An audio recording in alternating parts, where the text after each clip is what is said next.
When you look at a plant, you probably don't see much. They're beautiful, but they seem to be mostly still creatures, and so at a glance, they can be kind of boring sometimes. But I've been doing some reading lately about plants and how they work, and I've honestly been blown away by what I've found. Plants are so much smarter than you think. Plants don't have brains like we do, but that doesn't mean that they're not intelligent. They're constantly taking in all sorts of information from the world around them and engaging in complex, adaptive decision making to give themselves the best chances of survival. They also might have memories, and they can sort of pass down their lived experiences to their offspring. And there's even a plant out there that can shapeshift, which is weird, but also really cool. Okay, I know that's all a lot, so let's start here with a seed. When a seed is planted into the ground, it uses an array of biological sensors to learn about its environment. It's looking at things like, what's the temperature? How much water is around here? How much light do we have access to?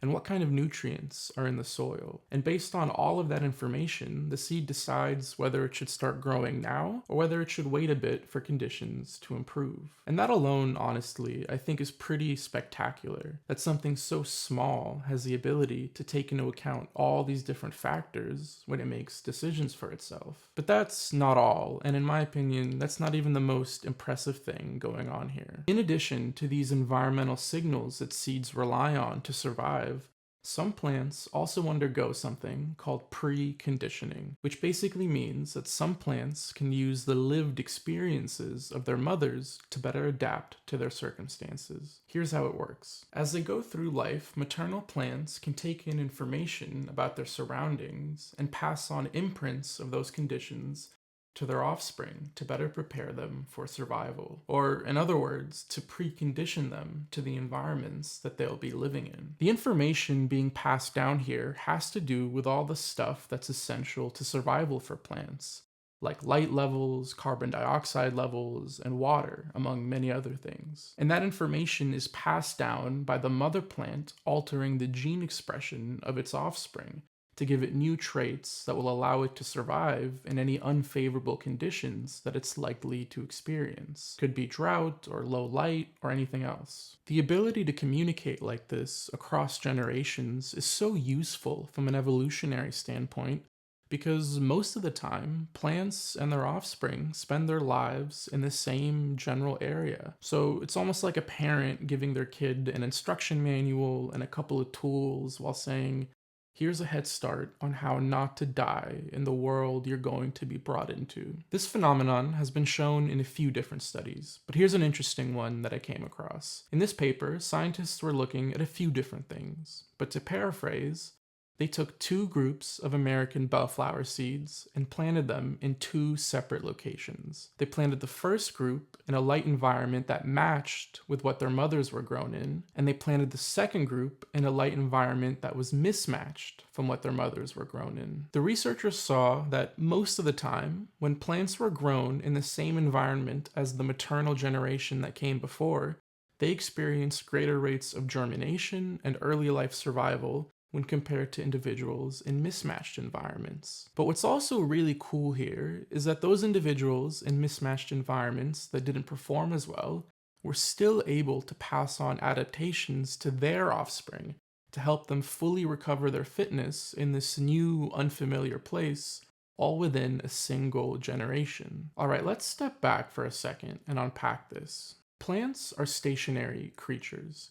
If their environmental conditions suck, they don't have the ability to just walk over to somewhere else where things are more favorable for them. Instead, what plants have evolved to do is rapidly adapt to whatever is presented to them. So if there's a drought, instead of walking over to somewhere with more water, like animals would, plants just make their offspring more drought resistant, which is sick. It's kind of like a real life superpower. Part of not so great environmental conditions are also predators. And since plants can't run away from predators, they've developed some really interesting ways in which they defend themselves. This plant has little hairs on it that can detect the specific vibrations caused by caterpillar munching. And when that caterpillar munching is sensed, the plant starts to produce toxins to defend itself. And the plant can distinguish between the vibrations caused by winds or insect songs and those caused by caterpillars, which is a super important thing to be able to do because these toxins are resource intensive, and you don't want to waste precious resources on false alarms. I just think that this is all mind-boggling. Plants don't communicate with each other or teach their children how we do. They can't move or build tools,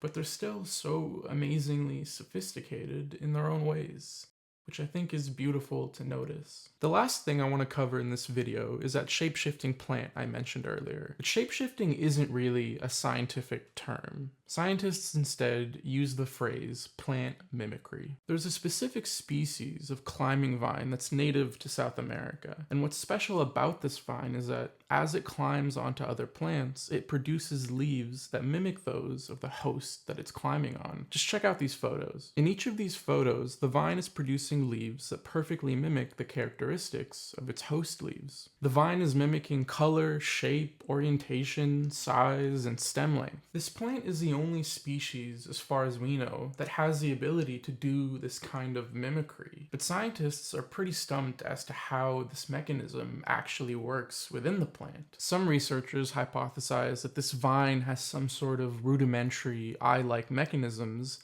that allow it to collect light information about the things around it. But other scientists really don't think that's true. But the fact that we've observed plant mimicry at all is crazy. It feels like something straight out of a fantasy world, which I love.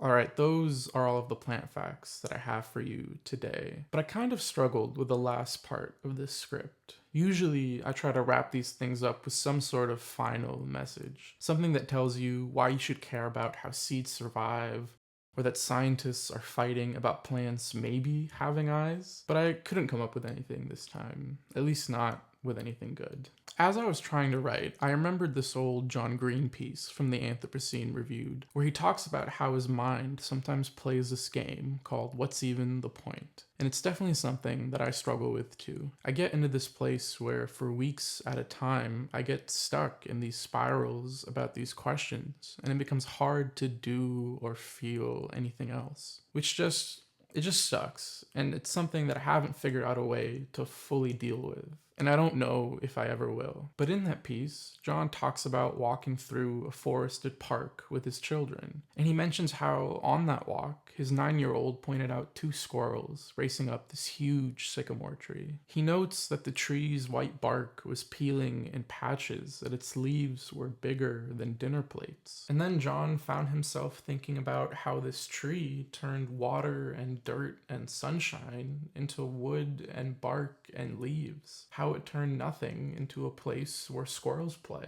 And maybe that's the point, that squirrels have a place to play, that children can take walks in the park with their parents, and that there's something here instead of nothing. I don't know. Thinking back to that passage helped with some of the frustration I felt when trying to finish this script, and with some of the frustration that I felt more generally lately. It reminded me that maybe there doesn't need to be a capital P point. Maybe cool plant facts can just be cool plant facts. And if you don't care, that's okay. Honestly, as much as I hope that people find some warmth in these videos, I think I start these projects more for me, somehow learning about the world around me and just trying to create something, anything, helps stave off the what's even the point monster, even if only for a little. So thank you for watching, and thank you for giving me the space to do that. My name is Ryan. I'll see you in the next one.